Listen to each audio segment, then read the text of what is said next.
Joe Budden has reignited the beef with Adam22 after today's episode of the Joe Budden podcast. It's been pretty quiet the last couple months for the Joe Budden and Adam22 beef. I haven't really seen any clips from their podcast dissing each other.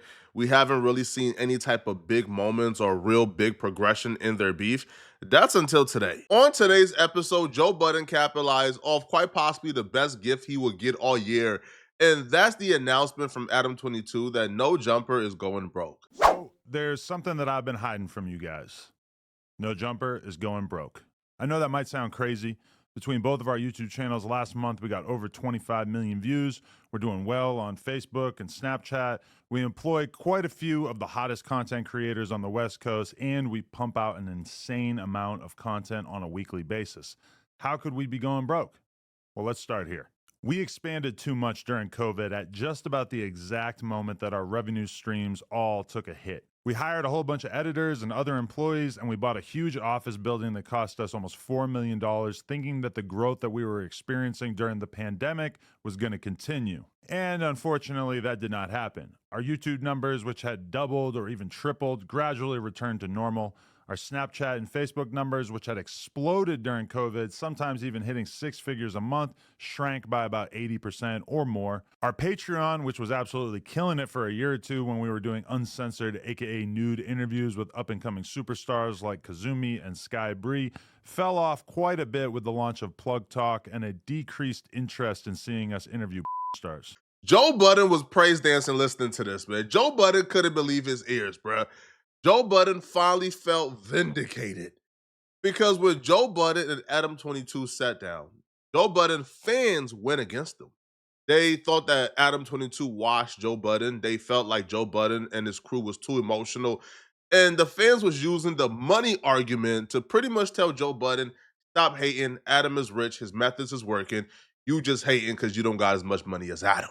Joe Budden invited Adam on his podcast to essentially hold Adam accountable for things that he thought that Adam was doing wrong. But one of the things that he tried to confront Adam on that didn't go his way was re-uploading content once somebody passed away. I got some smoke for you. Woo! Rest in peace to the Godfather, Kevin Samuels. Rest in peace. I don't like what you did after he died. What? It's disgusting. What, re-uploading the Disgusting. parts of the interview? Disgusting. What'd he do? The nastiest performance I've ever seen. What?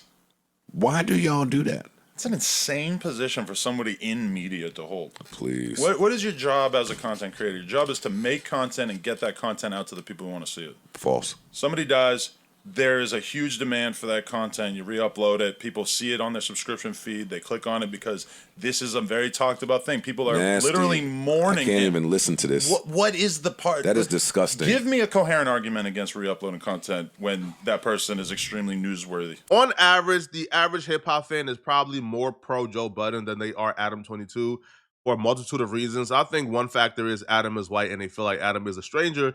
But when this happened, and the comment section was so pro Adam, that should tell you that it was probably a bad argument and not a hill to die on.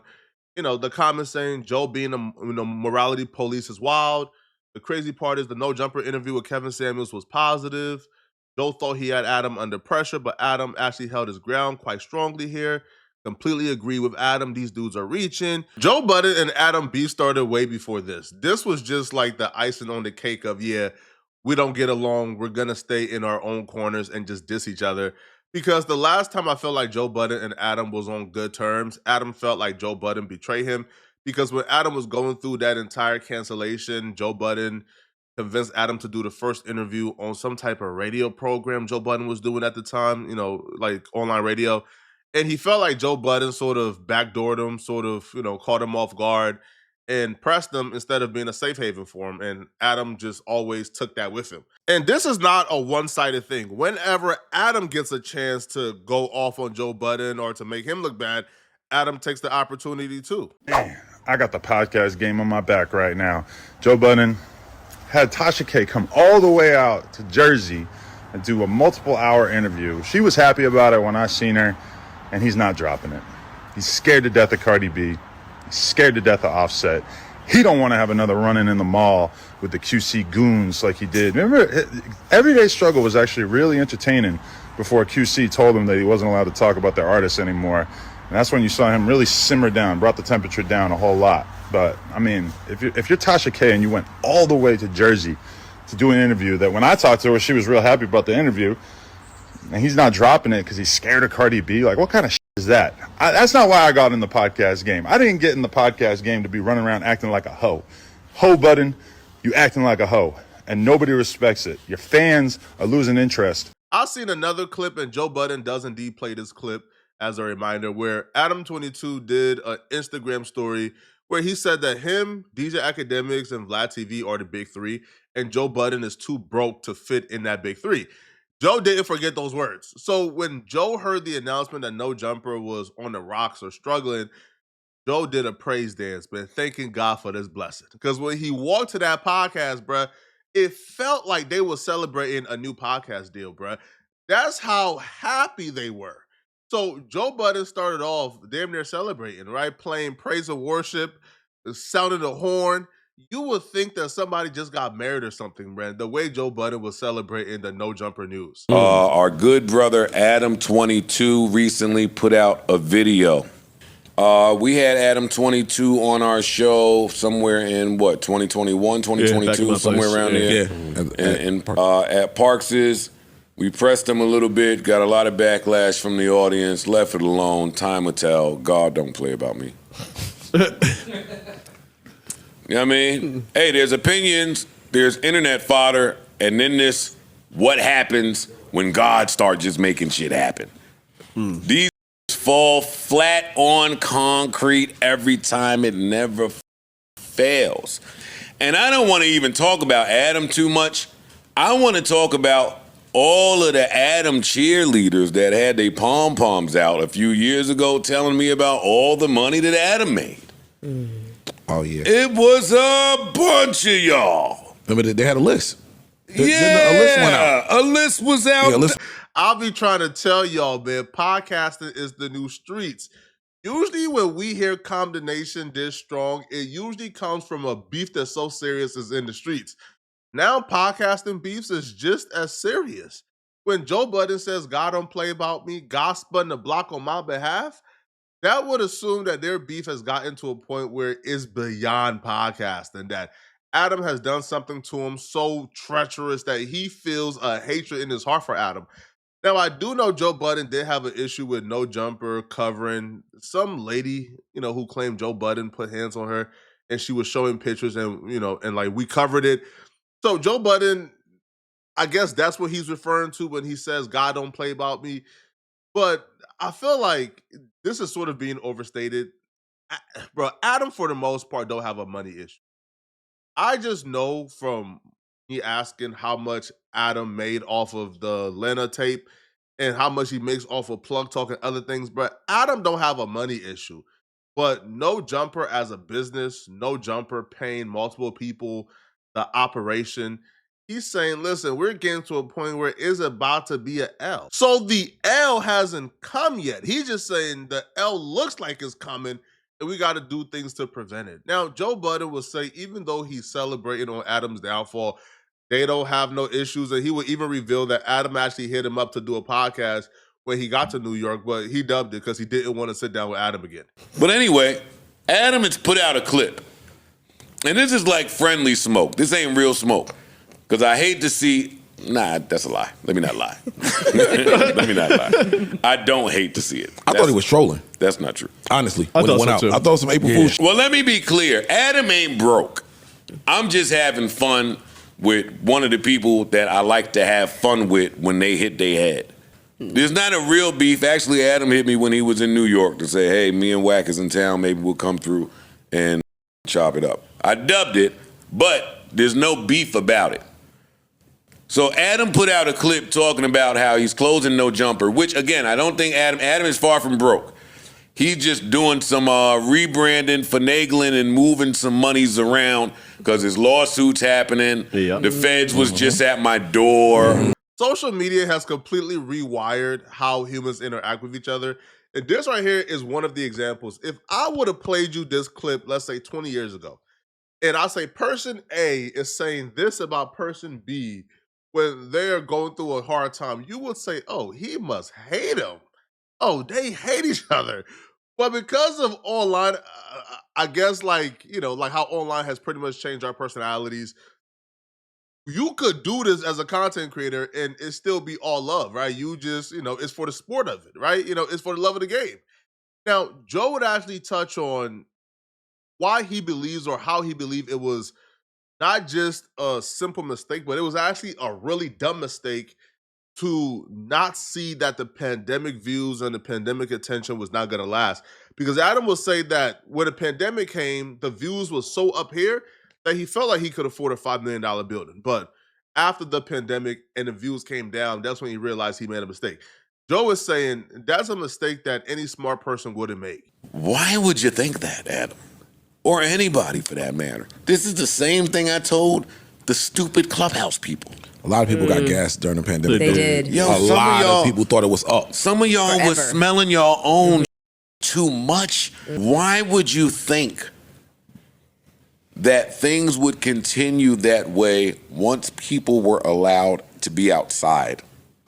That's a mistake. A lot of people with too much faith in this internet shit.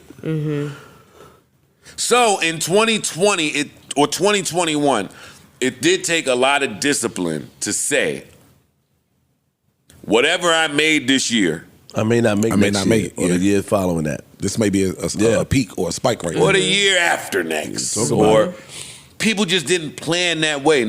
Just used to spending money before it comes. That burns a hole in their pockets. To me, it would take some extreme foresight to be able to see that. With the pandemic going on, nobody knew that this was temporary. Nobody knew that this was not going to be our way of life moving forward. Who would have knew, right? This was something that we've never seen before. So when you are involved or currently in the middle of something that lasted for years, that never happened before, bro, after the first year of the pandemic, this was your new way of life. So whatever you was currently doing here, you just assume this is the new way of life moving forward and it's going to stay here.